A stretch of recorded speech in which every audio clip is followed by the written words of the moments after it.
How do you monitor Snowflake tasks? As a data engineer, your responsibilities will include monitoring jobs and tasks. One of the interview questions that managers like to ask is, how would you monitor a task in Snowflake? And we will try and discuss that in this question. The way we would monitor tasks in Snowflake is with the help of information schema task history view. This view has information of all the tasks that I have executed, and we can use that to try and see whether the task successfully executed or not. Some of the important points to remember is that data in the information schema task history appears immediately as soon as the task is run. There is no wait time involved here. So as soon as the task runs, you can go to the task history to try and find out what the status of the task is. If the task fails or it doesn't succeed, that information will be available in information schema task history, and you should go there and get the monitoring information.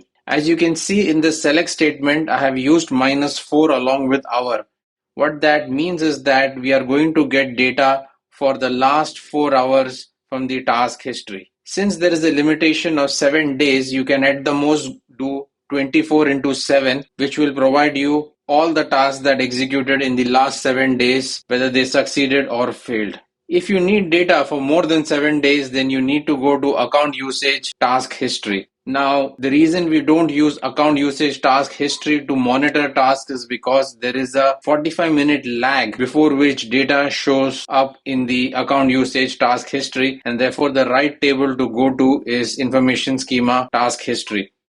As you typically work on issues in your project, one of the things that you don't want to do is repeatedly write the same query over and over again. And you can eliminate that problem by creating a view. This view will give you the information you need by simply selecting data from the view. In this particular create view example, I have done 24 into 7, which means from the past 7 days. I can also, if needed, apply a task name to the query view if you want to monitor a particular task that is super important. But it is best to just create the view and then select whatever task you want from that. We are now going to go into a Snowflake demo to see how to monitor tasks. In this, we are going to start off by creating a table. This table that we create, we will utilize in the task. After that, we will create a task. When a task is created, by default it is in paused state, and we will alter the task to start it. And finally, what we will do is that we will monitor the task and look for errors and issues, and depending on what we see, we can take action to try and resolve it.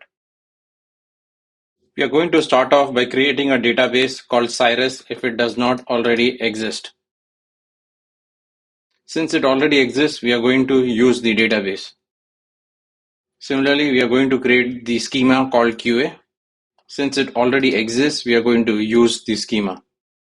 Our next task is to create a table that we will utilize in our task. The table has been successfully created. Let's go to the sequence that we will utilize in our task.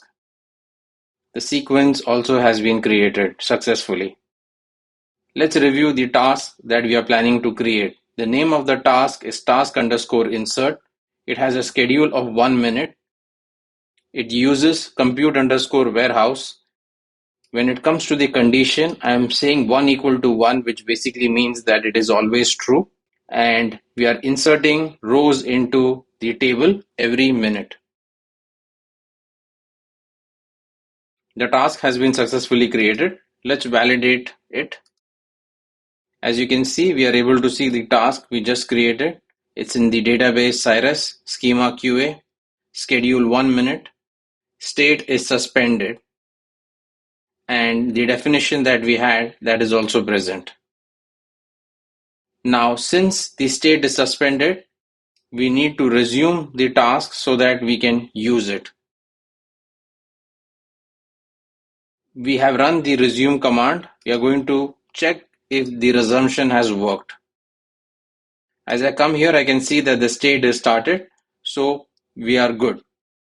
Now it is going to take a few minutes for the task to start inserting rows. So I'm going to go and pause the video and come back once a couple of rows have been inserted into the table. So a couple of minutes have passed and I've selected data from the table. As you can see, we have data inside the table that is being inserted by the task. What we can now do is that we can go to the information schema task history to monitor the task that is running. So let's go ahead and run it. As you can see here, the execution of the tasks are being captured in the task history table, along with the query text and its state. If we had an error, then we would be able to see the error code and the error message out here, which would then help us troubleshoot the reason as to why that is happening. Now, what I'm going to do next is I'm going to show you the creation of a view. Typically, what happens is that we need to run the same query over and over again as we are trying to monitor the task. Now, we really don't want to write the same query over and over again. So the best approach that you can take is that you create a view so that you can simply go to the view and select data from the view instead of having to write this long query every time. One of the things that you will observe is that I have used 24 into 7 here. The reason I'm doing 24 into 7 is because the maximum number of days that a Snowflake task can be observed inside the information schema task history is 7 days. If I change this to 8 and I try to run this query out here, I'm going to get an error. So we get this error, cannot retrieve data more than 7 days ago. So we can go to a maximum of 7 days. I'm going to go ahead and create this view now. So the view has been created. Now, whenever I want to monitor tasks, I simply select data from the view. I can write down what is known as the where clauses, saying the task name is equal to whatever I want, the database name. And even if I want, I could look for those cases where the error code is not null, so that I know that these are the executions that have not succeeded. In order to simulate errors that can occur in tasks, what I'm going to do is that I'm going to drop the table which is being used in the task. The table has been dropped. What we will notice is that the task will begin to fail. That is going to take a couple of minutes, and because it is going to take a couple of minutes, I'm going to pause the video and we can come back in a couple of minutes to see if any error messages have been generated. A couple of minutes have passed, and let's try and see if we can find error messages in the current task history view, which has been created on top of the information schema task history.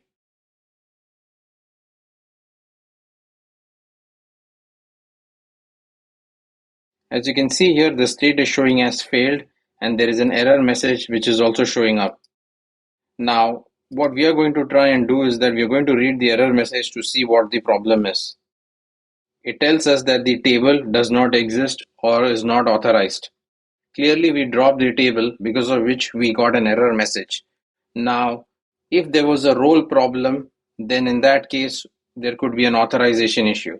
So whatever error message that you will encounter, you can basically look at it and try to troubleshoot the issue. One of the things that you can do when there is a problem going on is to disable the task. The way you can do that is by going to alter task, and then out here you can set it to suspend. If you set it to suspend, what is going to happen is that the task will stop running. And because it stops running, it gives you time to come back and monitor and figure out why the task is failing, fix it, and then go back and resume it again. With that, we conclude this question.